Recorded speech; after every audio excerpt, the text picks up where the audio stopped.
we do have our friend JD PicKell from On3. Hey, buddy, this time, are you there? David, against all odds, man, the universe tried to keep us apart. Technology tried to keep us apart.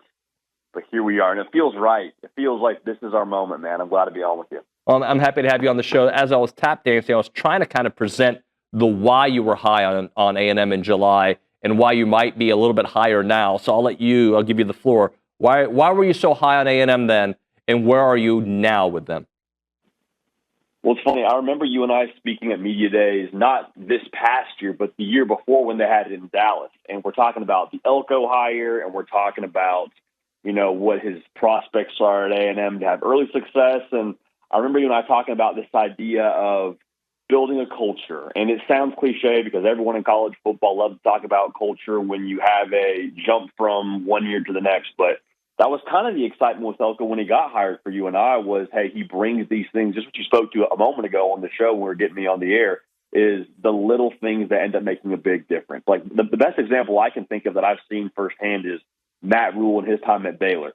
Gets there his first year, the place is a train wreck. Second year, you make a bowl game. Third year, that typical vintage Matt Rule year 3 kind of success they have at Baylor, that was, a product of getting some of his guys in there and development and all those things. That's true. But I mean, from being a part of that team, David, like if you were late to a meeting, it was the end of it, man. Like if you had the wrong socks on at a workout, you were out of the workout. If you had the wrong T-shirt on in the meeting, it was so detailed. And I don't know if that's exactly how things are run around College Station, but my gut is it's probably closer to that than what it was before. And so all that paired with the multiple ways they can win games now with the personnel they have, having a guy like Craver, having a guy like Concepcion, Marcel Reed taking his stride, the backfield being what it is. Like, I think it's the culture plus the fact that you could put A&M into any style of game. And I feel pretty good about them being able to win that style of game. So there's a lot there, but those two things to me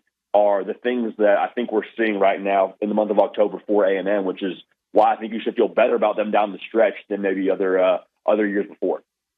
Even though I feel better about them, I have so much respect for not only all the teams in the SEC, but this Florida team. And I think I would have had similar respect for them had they lost to Texas, just because I respect the talent that they have there and what their defense is doing.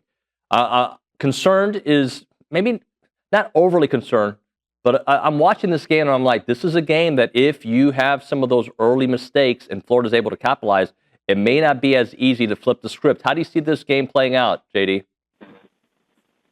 I 100% agree with you when it comes to the overall talent level. Like, there's a reason a lot of us had Florida on that playoff bubble before the year was because they were so talented and brought so much back.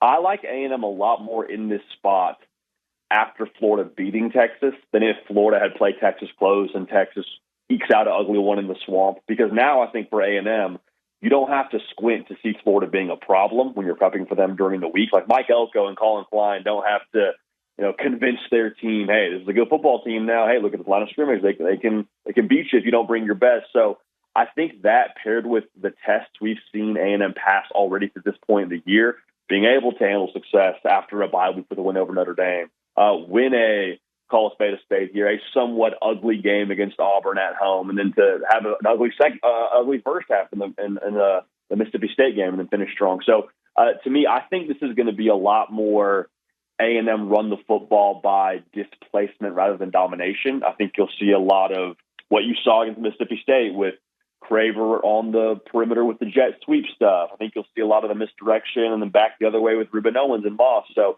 I think that this is kind of going to be a slow burn sort of game for A&M. I think it'll be a game that A&M more or less controls, but it won't all the way feel that way on the scoreboard. But we'll get to the fourth quarter, and I do think the traits and the physicality of A&M ends up being a difference. And the biggest thing here, too, is I think the explosives for A&M end up being a big difference. I think you'll see a dagger of sorts from a Craver, Concepcion. Maybe it's a busty game. I don't know, but I think those guys will have their say on this thing in the fourth quarter after A&M has been pound the rock for the better part of three quarters.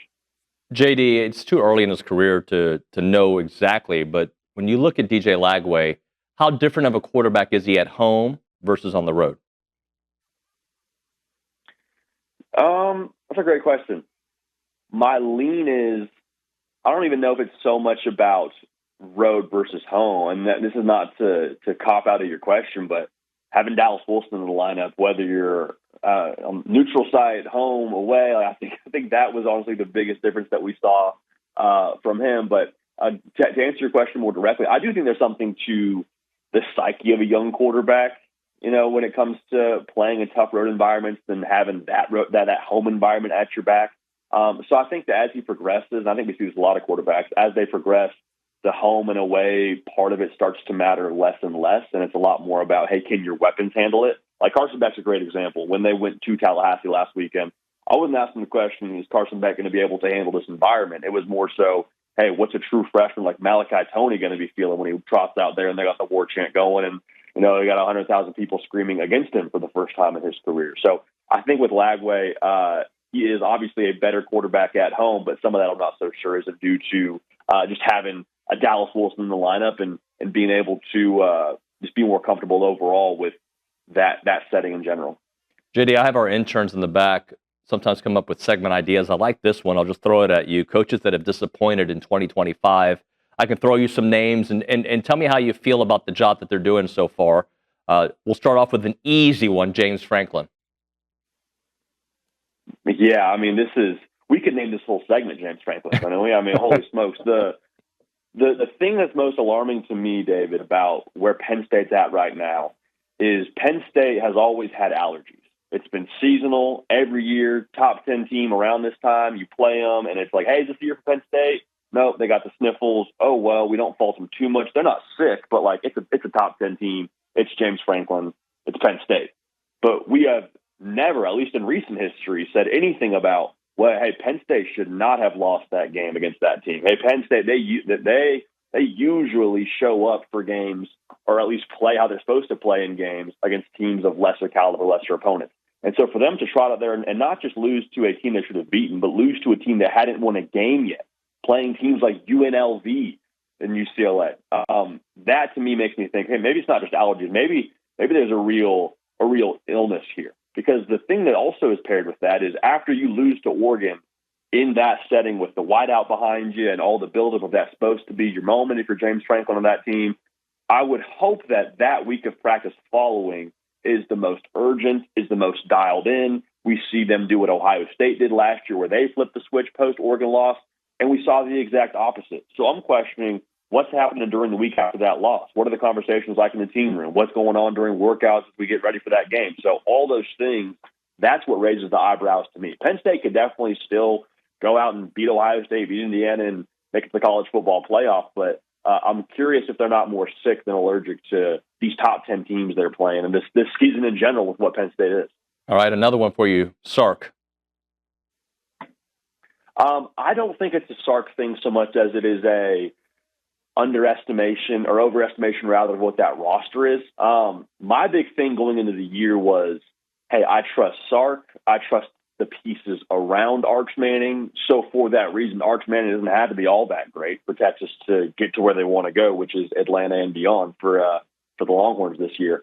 If there's any fault for Sark when it comes to disappointment, I think you could point to just what I said before, maybe thinking you have more in that wide receiver room than you had before. I mean, how different does that look when it comes to these guys not separating? Maybe miscalculating what you had in the offensive line, because a lot of those guys have played football and you felt good about them as a unit coming into the year. Like, my thing is, Sark didn't go to the portal to add any big pieces at either of those position groups. And so far this year, those position groups have been what you would hope would elevate an Arch Manning, and that hasn't been the case. So it's kind of been a collection of errors. I don't have any reservations about Sark as a head coach in the context of this year, but maybe going into this year, you'd have liked to see something done to maybe negate the deficiencies you've seen to this point with both those groups on the offensive line and wide receiver. Talking to JD PicKell here on TexAgs Live. He's on the Buppy's Catering and Bartending Hotline. Probably the most disappointing is a first-year college coach, but a legendary coach, Bill Belichick. I mean, I don't know what camp you were in on this, David, but I saw this hire, and I never thought this was going to work. I could be talked into it working. I could talk myself into rooting for it working. But my big thing was always just the disconnect between him and players at this level. Like it's been pretty well documented from guys like Tom Brady, the toughest competitor of all time, arguably. Even he is like, hey, me as Tom Brady, Bill Belichick kind of sucks to play for. like we won a lot of games, sure, but like he was not someone that the team necessarily like rallied around and played for, and he pulled the best out of. Like it was a professional setting, and I think we got JD back, by the way. Oh, we do? Okay, cool. Hey, JD, so I was just saying a moment ago, like, I believe when you lose your fastball, you lose it. You don't get it back. And like with musicians, like Kanye, for instance, isn't the same guy that he was 20 years ago. And you don't necessarily get it back when you have all the cars and all the luxury.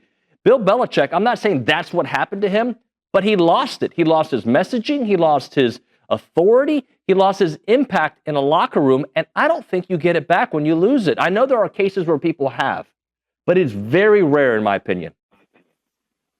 David, I'm glad that we're able to just scratch and fight and claw against technology to get this segment. This makes me happy. Two, I'm like, I finished my Bill Belichick answer and I was like, David must not like that answer because I'm not getting anything on this side. But my big thing, I'm not sure how much of that you heard, but my big thing was I don't know how this was ever going to work with Tom Brady, the toughest competitor of all time, saying, hey, Bill Belichick kind of sucks to play for. And then I got to turn around and recruit a 4-star 18-year-old and get him to study hall and get it. Like, it looks like a guy who has coached professionals his entire life and is, been built on accountability and less culture. And you got to have culture to win in college football. And it seems like based on everything coming out of Chapel Bill, that is non-existent, to say the least, in a kind way for what they have right now. So I'd love for this to work, but the fact that it's a train wreck to me, not overwhelmingly surprising.